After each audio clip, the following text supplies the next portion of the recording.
Mamadou Mouhamed Ndiaye. jërë ngeen jëf Ousmane Sonko nee na bu ñu ko bàyyiwul mu bokk ci élection présidentielle yu 2024 yi ay wote du am ci réew mi journal Témoin mi xëy bind wax ji ci xëtam mu njëkk teg na ci di ñu wax ne démb la ko wax ca télé tubaab yi di France 24 dem na ca waxtaanoo bay wax ne bés bu Macky Sall ak nguuram nasee seeni pexe def seeni mathématique jël justice bi jëfandikoo ko ba téemaa bokk ci wote yi bu boobaa Sénégal dina tàbbi ci musiba Sud Quotidien bind ne Ousmane Sonko fa mu taxawoon randu fa lu toll ne tarfatal ay ni nee na su ko Macky Sall bëggee xañ élection présidentielle yu 2024 yi bu boobaa kaw bu kenn xamul lu muy nuru dina am ci réew mi quotidien nañu waaye moom jiital parti Pastef yi ci waxtaanam wi woon démb ak waa France 24 seetlu nañu ne moom Ousmane Sonko ubbi na as porox ndoll su ndaw ngirub dialogue diggam ak Macky Sall nee na pare na ngir jéggale lépp bu ko jàmmi réew mi jare mu jaral l'Observateur mu xëy di jàngat ak càmbar kàddu yi Ousmane Sonko yëkkati démb ca France 24 bu tàngalee ba ñu ne ciy Sonko mu seddal ba ñu ne kii ko mu journaliste bi di Alioune Ndiaye di analyste politique moom li mu gis ci kàddu yi Ousmane Sonko yi woon démb ba wax ko waa l'Observateur moo di Ousmane Sonko nu mu génnee ci mballe gi lay seet beneenu analyste politique di Assane Samb ne yu ci biir l'Observateur Ousmane Sonko mi ñu baaxoo dégg ak Ousmane Sonko mi ñu dégg démb ak wute am na ca Ousmane Sonko mi wax démb Assane Samb nee na wute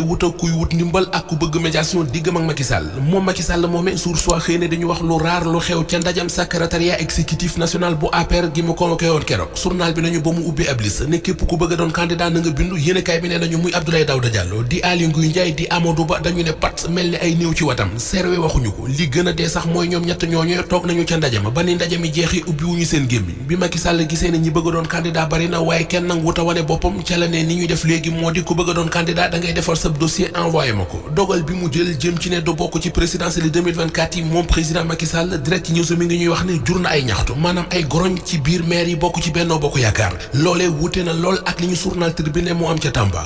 bil yéenekaay bi ci diwaanu Tambacounda président conseil départemental ba di Mamadou Kassé moom ak maire ya fa nekk journal bi nee nañu def nañu motion de soutien jëme ci Macky Sall nee nañu jël nañu acte ci dogal bi président Macky Sall jël ba noppi jël dogalu taxaw ci wetam fu mu leen joxoñ foofee la ñuy xool candidat bu président Macky Sall tànn ñu taxaw ci ginnaaw jàppale ko ku Macky wax la ñu wax ku Macky joxoñ la ñu joxoñ ku Macky tànn moom la ñu tànn ñoom élus locaux yi ca Tambacounda yéenekaay bi mi ngi ñuy xamalit ne solidarité ak booloo ngir ndam ci présidentielle yi 2024 yi loolee la ñu gis élection présidentielle yu 2024 yi ñuy séentu am na gan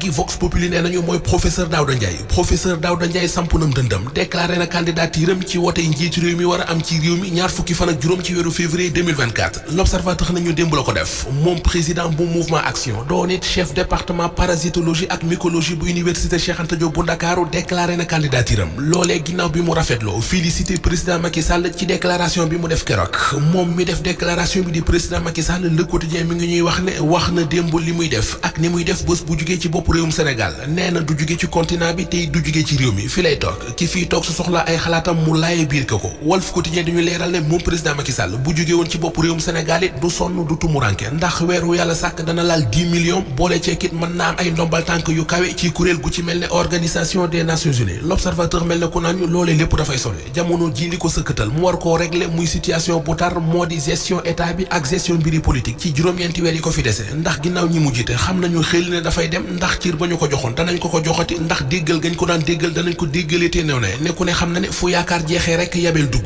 ñu dugg ci l'Observateur xooli fa waa ji yaakaaram jeex ba tax mu def lu rëy waa ji Ajóob la tudd dëkk ca Kees da doon génn ak benn xale bu jigéen